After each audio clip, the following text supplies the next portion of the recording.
तो नमस्ते मित्रों, आपનું સ્વાગત છે ગુજરાતના તાજા સમાચારોની અંદર। તો આજના દરેક સમાચાર વિશે વાત કરીએ તે પહેલા તમને જણાવી દઈએ વિડિયોને અંત સુધી જોતા રહેજો, જેથી કરીને આપણે આ દરેક સમાચાર મળી જાય અને દરરોજના સમાચાર દરરોજ મેળવવા માટે આ ચેનલને પણ સબસ્ક્રાઇબ કરી દેજો। तो मित्रों, आज प्रथम समाचार विषे बात करिए तो फेब्रुआरी महीनानी हवे शरूआत थवानी छे। जान्युआरी महीनाना हवे गणतरीना दिवस बाकी रह्या छे, त्यारे मित्रों तमने जणावी दઈએ કે फेब्रुआरीमां 11 दिवस बेंको बंध जवा रही छे। तो मित्रों, वर्षनी पहलो महीनो पूरो थवामां छे, त्यारे फेब्रुआरी महीनानी शरूआतमां जो तमने जणावी दઈએ કે 11 दिवस बेंको बंध छे तो तमे खास करीने आ दिवसो जाणी लेजो अने बेंके तमारे धक्को ना खावो पड़े एटला माटे तमे आ जाणी लेजो। तो मित्रों, खास करीने तमने जणावी दઈએ કે फेब्रुआरीमां घणी बधी रजाओ छे। शनिवार अने रविवारनी रजाओ सिवाय फेब्रुआरीमां वसंत पंचमी, छत्रपति शिवाजी जयंती वगैरेना कारणे बेंकोमां घणा दिवसों सुधी रजा चालशे अने फेब्रुआरीना 29 दिवसोमांथी 11 दिवस बेंकमां रजा रहेवानी छे, जेमां शनिवार अने रविवारनी रजाओनो पण समावेश थयेलो छे। ग्राहकोनी सुविधा माटे रिजर्व बैंक ऑफ इंडियाए महीनानी शरूआत पहेला ज रजाओनी यादी बहार पाडी छे। तो कोईपण ग्राहकोए अथवा तो मित्रों कोईपण बेंकमां जवानुं तमारे काम होय तो आ रजा यादी जोईने जवुं, जेथी करीने तमारे बेंक पर धक्को ना थाय। अने मित्रों, तमने जणावी दઈએ કે 1 फेब्रुआरीथी घणा बधा फेरफारो पण थवा जई रह्या छे। मित्रों, त्यार पछीना समाचार विषे बात करिए तो पाक धिराण लोन अंगे मोटा समाचार आवी रह्या छे। खास मित्रों, गुजरातना दरेक खेडूतो माटे पाक धिराण लोनने लईने आव्या महत्वना समाचार। मित्रों, खेडूतोए लीधेली लोननी नवा जूनी करवा माटे खेडूतो पासेथी केश पेमेंट मांगवानी बदले डायरेक्ट बेंकमांथी ऑटो रिव्यू करी आपवामां आवे तेवी मांग खेडूतो द्वारा करवामां आवी छे। खास मित्रों, खेडूतोनी बेंकना लोनना पैसा भरवा माटे बहारथी व्याजवा पैसा लावीने व्याजना पैसा भरवा पड़े छे, जेथी खेडूतोने ऑटो रिन्यूनी सुविधा आपीने खेडूतोने थोड़ी राहत आपवामां आवे तेवी मांग खेडूत करी रह्या छे। जो कि मित्रों, वारंवार पाक धिराण लोन अंगे देवा माफीने लईने समाचार आपवामां आवे छे तो पण खेडूतोना देवा माफ के पाक धिराणमां राहत आपवामां आवती नथी। हवे मित्रों, 2024 लोकसभानी चूंटणी नजीक आवी रही छे, त्यारे 2024 लोकसभानी चूंटणी पहेला खेडूतोना देवा माफ करवामां आवे अने मित्रों खेडूतोए आ पाक धिराण लोन पर लीधी छे तेने पण राहत आपवामां आवे तेवुं खेडूतो मांग उठावी रह्या छे, परंतु आगळ जता सरकार शुं करे छे ते हवे जोवानुं रह्युं। तो त्यार पछीना समाचार विषे मित्रों बात करें तो व्यवसाय करवा 10 लाख रुपयानी लोन मळशे। तो मित्रों, केंद्र सरकार द्वारा व्यवसाय करवा मांगता नागरिकोने प्रोत्साहन मळे ते माटे अनेक योजनाओ अमलमां मूकवामां आवे छे। खास मित्रों, पोतानो व्यवसाय शरू करवा मांगता नागरिकोने बेंकमांथी लोन लेवी पड़े छे, जेनी तारीख मित्रों बात करें तो जेनी प्रक्रिया जटिल होय छे, छतां मित्रों आ प्रक्रियामां अनेक दस्तावेजों पुरावा तरीके आपवा पड़े छे अने मित्रों बेंकने गेरंटी पण आपवानी रहे छे, जे मित्रों सामान्य वर्ग माटे मुश्केल बनी जाय छे। जेने लईने केंद्र सरकारे वेपारने प्रोत्साहन आपवा माटे प्रधानमंत्री मुद्रा योजनानी शरूआत करी छे अने आ योजना अंतर्गत लाभार्थीओने कोईपण प्रकारनी गेरंटी वगर लोन मळी शके छे अने आ योजनानो लाभ कोईपण लई शके छे। अने मित्रों, अरजदारे अरजी करवानी રહેતી प्रक्रिया विषे अमे तमने जानकारी आपी दईशुं, तो आ चेनलने सब्सक्राइब करी देजो। आवनारा विडियोमां आ तमाम माहिती विषे बात करीशुं। तो त्यार पछीना समाचार विषे मित्रों बात करीए तो बजेटनी अंदर शुं शुं फेरफार थशे आवो जाणीए। मित्रों, निर्मलाबेन सीतारामन 1 फेब्रुआरी 2024 ना रोज बजेट रजू करवाना छे, तेमां कई कई योजनाओं पर फेरफार थई शके छे तो आवो जाणीए। सौथी पहेला तो मित्रों, प्रधानमंत्री जन आरोग्य योजना हेठळ स्वास्थ्य कवरने वर्तमान 5 लाख रुपयाथी वधारीने 10 लाख रुपया करवानो प्रस्ताव रजू थई शके छे। बीजी बात करिए तो महात्मा गांधी राष्ट्रीय ग्रामीण रोजगार गेरंटी योजनानी अंदर पण मित्रों वर्तमान 60,000 करोड़ थी वधारीने 88,000 करोड़ रुपया सुधीनी मित्रों आ योजनानी अंदर वधारो करी शके छे। अने त्रीजी योजनानी बात करिए तो खास करीने पीएम किसान योजना। आ मित्रों पीएम किसान योजनानी अंदर तमने 2,000 रुपयाना 3 हप्ता एटले के वार्षिक 6,000 रुपयानी जे सहाय मळे छे तेमां एक आधो हप्तो वधारवामां आवी शके छे। मित्रों, 1 तारीखे आ बजेट रजू थवानुं छे 1 फेब्रुआरीए, त्यारे मित्रों शुं शुं निर्णयो आवे छे ते मित्रों हुं तमने सौप्रथम जणावी आपीश, तो आ चेनलने सब्सक्राइब करीने राखजो। मित्रों, त्यार पछीना समाचार विषे बात करें तो चूंटणी देवा माफी अंगे जाहेरात करवामां आवी छे। मित्रों, खेडूतो माटे सौथी मोटा समाचार आव्या छे के खेडूतोना देवा माफीने लईने शुं वात आवी छे। गुजरातमां कुल 43 लाख खेडूतो एवा छे के जेना माथे अत्यारे देवुं छे अने आ खेडूतोनुं देवुं एमनेम नथी थई जतुं। આવી કુદરતી આફતો વારંવાર આવે છે, અતિવૃષ્ટિ સર્જાઈ જાય છે અને ખેડૂતોના પાક નિષ્ફળ જાય છે અને આ વાવાઝોડા પણ મિત્રો આવી જાય છે, જેથી કરીને ખેડૂતોને ભારે એવું નુકસાન પાકોમાં જાય છે, તેમજ ખેડૂતોને નકલી બિયારણનો પણ ઘણીવાર શિકાર થતા આપણે જોયા છે। આ દરેક કારણોને કારણે ખેડૂત મિત્રોના પાકો નિષ્ફળ જતા હોય છે અને આ તમામ આફતોને કારણે ખેડૂતોના પાકને નુકસાન થાય છે। ખેડૂતોને પૂરતું વળતર પણ મળતું નથી અને સરકાર પણ પૂરતું વળતર આપતી નથી. આ તમામને લીધે મિત્રો ખેડૂતોએ લોન લેવી પડે છે અને ત્યારબાદ લોનનું વ્યાજ ઉપર વ્યાજ ચડીને આ અંગે જે છે તે મિત્રો વ્યાજ એટલું બધું વધી જાય છે કે ખેડૂત જે છે તે પૂરેપૂરો દેવામાં ધકેલાઈ જાય છે. તો મિત્રો આ આખી પ્રોસેસ હતી કે ખેડૂતોના માથે કઈ રીતે આટલું દેવું વધતું જાય છે. પરંતુ મિત્રો ખેડૂત મિત્રો હવે જે છે તે સરકાર પાસે એક અપીલ કરી રહી છે કે તેમને દેવામાંથી રાહત આપવામાં આવે. મિત્રો ત્યાર પછીના સમાચાર વિશે વાત કરીએ તો ખેડૂતોને મળશે મફત વીજળી. મિત્રો ગુજરાતના ખેડૂતોને રાતના સમયને બદલે દિવસે વીજળી આપવાની સતત માગણી સંદર્ભે ઉર્જા મંત્રી કનુભાઈ દેસાઈએ વીજળીની સમસ્યાથી રાજ્યના કિસાનોને પરેશાન હોવાનું નકારતા કહ્યું હતું કે રાજ્યના ખેડૂતોને ડિસેમ્બર 2024 સુધીમાં એટલે કે મિત્રો આ ચાલુ વર્ષના 12મા મહિના એટલે કે ડિસેમ્બર સુધીમાં દિવસે વીજળી આપવાનું પ્લાનિંગ થયું છે.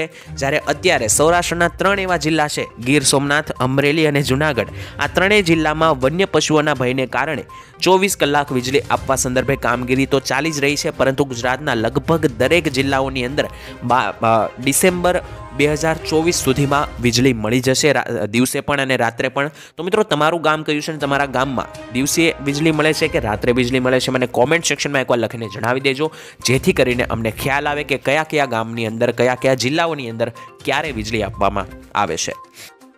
શિયાળાની કડકડતી ઠંડીમાં રોજ ભૂંડના ત્રાસથી બચવા માટે લગાવો ઉચ્ચ ગુણવત્તાવાળું અને ગુજરાતના દરેક ખેડૂતોનો વિશ્વાસ જીતનારું સ્વાતિ સોલાર ઝટકા મશીન.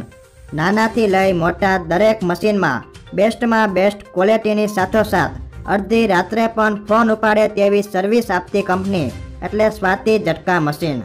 1 વીઘાથી લઈ 200 વીઘાના ઝટકા મશીનો ખૂબ જ વ્યાજબી ભાવમાં તો મળે છે, સાથોસાથ હજારો ખેડૂતોનો એકમાત્ર વિશ્વાસ. અત્યારે જ ફોન કરો અને ખેતર સુધીની ફ્રી હોમ ડિલિવરી મેળવો. તો ત્યાર પછીના મોટા સમાચાર વિશે મિત્રો વાત કરીએ તો ખેડૂતો માટે મોટી ભેટ આવવા જઈ રહી છે, યોજના મોટી આવી છે. મિત્રો સરકાર ખેડૂતોને મોટી ભેટ આપવાની તૈયારીઓ કરી રહી છે, ત્યારે મોદી સરકાર પ્રધાનમંત્રી ફસલ વીમા યોજના હેઠળ ખેડૂતોને પાક માટે આપવામાં આવતા વીમા કવરેજનો વ્યાપ વધારવા જઈ રહ્યા છે. ત્યારે મિત્રો આગામી દિવસોમાં ખેડૂતોને આ યોજના હેઠળ તળાવ, ટ્રેક્ટર અને પશુઓ વગેરે માટે વીમા કવચનો લાભ મળી શકે તે માટે મિત્રો તૈયારીઓ ચાલી રહી છે અને મોદી સરકાર આ યોજના અંતર્ગત ખેડૂતોને મોટી ભેટ આપવા જઈ રહી છે. તો ખેડૂત મિત્રો, જો તમારે તળાવ, ટ્રેક્ટર અથવા તો પશુઓ વગેરે જેવા માટે તમારે જો પૈસાની જરૂર હોય તો તમને આ વીમા કવચનો લાભ મળી શકે છે. તો તમે પ્રધાનમંત્રી ફસલ વીમા યોજના વિશે વધુમાં વધુ જાણો અને આ યોજનાનો લાભ લેવાનું શરૂ કરી શકો છો. ત્યારબાદના મહત્વના સમાચાર વિશે મિત્રો વાત કરીએ તો પ્રધાનમંત્રી સૂર્યોદય યોજનાની અરજી કઈ રીતના કરી શકાય આવો જાણીએ. મિત્રો 22 જાન્યુઆરીએ વડાપ્રધાન મોદીએ અયોધ્યામાં રામ મંદિરના અભિષેક કાર્યક્રમમાં ભાગ લીધો. ત્યારબાદ તેમણે દેશવાસીઓ માટે નવી યોજનાની જાહેરાત કરી હતી, જેનું નામ હતું સૂર્યોદય યોજના. અને આ યોજના હેઠળ મિત્રો ગરીબ પરિવારોને, નાગરિકોને વીજળીથી રાહત મળશે. તેમને સોલાર પાવર પ્લાન્ટ દ્વારા વીજળી પૂરી પાડવામાં આવશે. અને આ યોજનાનો લાભ લેવા માટે સૌપ્રથમ તમારે આ યોજનાની સત્તાવાર વેબસાઇટ solarrooftop.government.in પર જવાનું રહેશે. ત્યારબાદ તમારે એપ્લાય પર ક્લિક કરવાનું રહેશે અને પછી તમારે તમારું રાજ્ય અને જિલ્લો પસંદ કરવો પડશે. આ પછી તમારે મિત્રો તમારા ઘરનો વીજળીનો બિલ નંબર નાખવો પડશે અને આ પછી તમારા વીજળી ખર્ચ અને સામાન્ય માહિતી દાખલ કર્યા પછી તમારે સોલાર પેનલની વિગતો દાખલ કરવી પડશે અને પછી ઘરની છત વિસ્તારની સમગ્ર લંબાઈ અને પહોળાઈનો પણ ઉલ્લેખ કરવો પડશે. ત્યારે મિત્રો છતના ક્ષેત્રફળ અનુસાર સોલાર પેનલની પસંદગી કરવી જોઈએ અને લાગુ કરવી જોઈએ. તમારી અરજી પછી આ યોજના હેઠળ પ્રાપ્ત સબસિડી તમારા ખાતામાં જમા કરવામાં આવશે. અને આ યોજનાની અંદર અરજી કરવા માટે કયા કયા દસ્તાવેજોની જરૂર પડશે આવો જાણી લઈએ. મિત્રો, પ્રધાનમંત્રી સૂર્યોદય યોજનાના લાભ મેળવવા માટે તમારી પાસે કેટલાક દસ્તાવેજો હોવા આવશ્યક છે, જેમાં તમારું આધાર કાર્ડ, એડ્રેસ પ્રૂફ, વીજળી બિલ, આવકનું પ્રમાણપત્ર, બેંક પાસબુક, પાસપોર્ટ સાઇઝનો એક ફોટો, રેશન કાર્ડનો સમાવેશ થાય છે. તો આટલા પ્રૂફ જો તમારી પાસે હશે તો તમે પ્રધાનમંત્રી સૂર્યોદય યોજનાની અંદર લાભ લઈ શકો છો અને રૂફટોપ લગાવી શકો છો. આ સાથે જ એક્ટિવ મોબાઈલ નંબર પણ હોવો જરૂરી છે. તો મિત્રો, આ દરેક વસ્તુ જો હોય તો તમે ફોર્મ ભરી શકો છો, અરજી કરી શકો છો. જેવી અરજી પાસ થશે તો તમારા બેંક ખાતાની અંદર આ સબસિડી આવી જશે આ યોજનાની અંદર. મિત્રો, ત્યાર પછીના સમાચાર વિશે વાત કરીએ તો તમારી દીકરીને મળશે આટલા લાભો. મિત્રો, જો તમારી દીકરી હોય તો તમે આ યોજના વિશે ખાસ જાણજો. મિત્રો, દીકરીઓ માટે મહત્વની વહાલી દીકરી યોજના અંતર્ગત ગીર સોમનાથ જિલ્લામાં વર્ષ 2022-23માં 3550થી વધુ દીકરીએ આ યોજનાનો લાભ લીધો છે. તો મિત્રો, વહાલી દીકરી યોજના અંતર્ગત રાજ્યમાં દીકરીઓના જન્મદરમાં વધારો કરવા માટે તેમજ કન્યા કેળવણીને ઉત્તેજન આપવાના ઉદ્દેશ્યથી 2 ઓગસ્ટ 2019 બાદ જન્મેલા પ્રથમ 3 સંતાન પૈકીની તમામ દીકરીઓને આ યોજના હેઠળ ધોરણ 1માં પ્રવેશ કરે ત્યારે પ્રથમ હપ્તો આપવામાં આવે છે, જે 4000 રૂપિયાનો હોય છે. અને ત્યારબાદ જ્યારે દીકરી ધોરણ 9માં આવે ત્યારે તેને બીજો હપ્તો આપવામાં આવે છે, જે 6000 રૂપિયાનો રહેશે. અને 18 વર્ષની જ્યારે દીકરી થાય ત્યારે ઉચ્ચ શિક્ષણ અને લગ્ન માટે દીકરીઓને ત્રીજા હપ્તા રૂપે 1 લાખ રૂપિયા આપવામાં આવે છે. તો આમ કુલ મળીને 1,10,000 રૂપિયાની સહાય મંજૂર કરવામાં આવી છે. મિત્રો, વહાલી દીકરી યોજનાનો લાભ લેવા માંગતા અરજીપત્રક વિનામૂલ્યે મહિલા અને બાળ અધિકારીઓની કચેરી જઈને અથવા તો તાલુકા મામલતદારની કચેરીએથી તમે મેળવી શકો છો.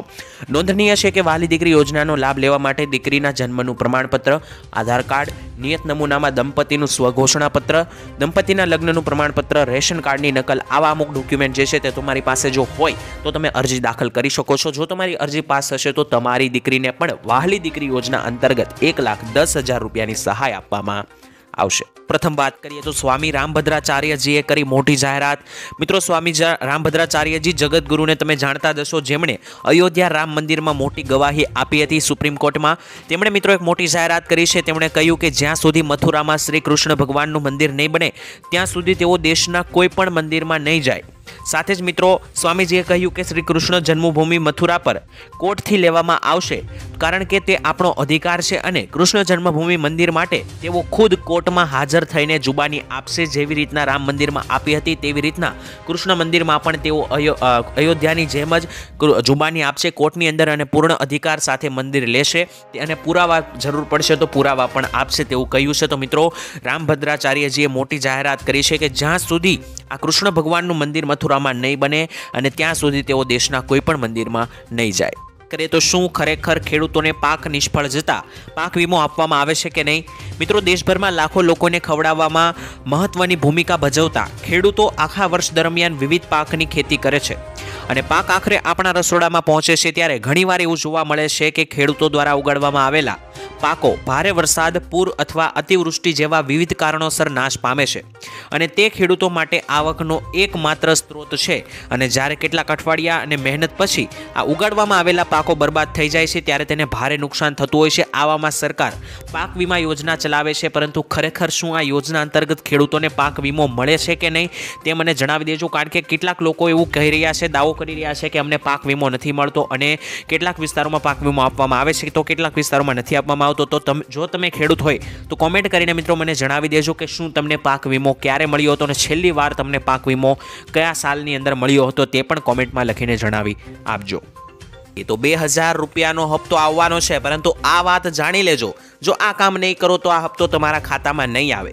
મિત્રો, પ્રધાનમંત્રી કિસાન નિધિનો નવો હપ્તો આવવાનો છે. તેની પહેલાં નવી અપડેટ પ્રમાણે જો તમે આવનારી 31 જાન્યુઆરી સુધીમાં પોતાનું KYC નથી કરાવતા તો તમારું ખાતું નિષ્ફળ પણ કરી દેવામાં આવશે અને ખેડૂતો વધુમાં વધુ આ યોજનાનો લાભ મેળવી શકે તેના માટે ભારત સંકલ્પ યાત્રા હેઠળ ગ્રામ પંચાયતના મુખ્ય મથકે વિશેષ કેમ્પનું પણ આયોજન કરવામાં આવી રહ્યું છે.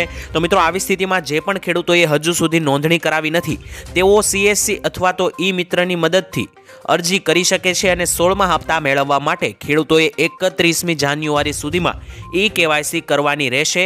જો તેમને 31 જાન્યુઆરી સુધીમાં KYC નથી કરાવી તો થઈ શકે તેમ મિત્રો તમને 2024નો પ્રથમ હપ્તો 16મો હપ્તો તમને નહીં મળે અને તમારા ખાતામાં નહીં આવે. તો મિત્રો, જે પણ વ્યક્તિનું KYC અટકેલું છે હવે 5-6 દિવસ જ આડા છે 31 જાન્યુઆરી સુધીમાં, તો આ કામ પતાવી લેજો.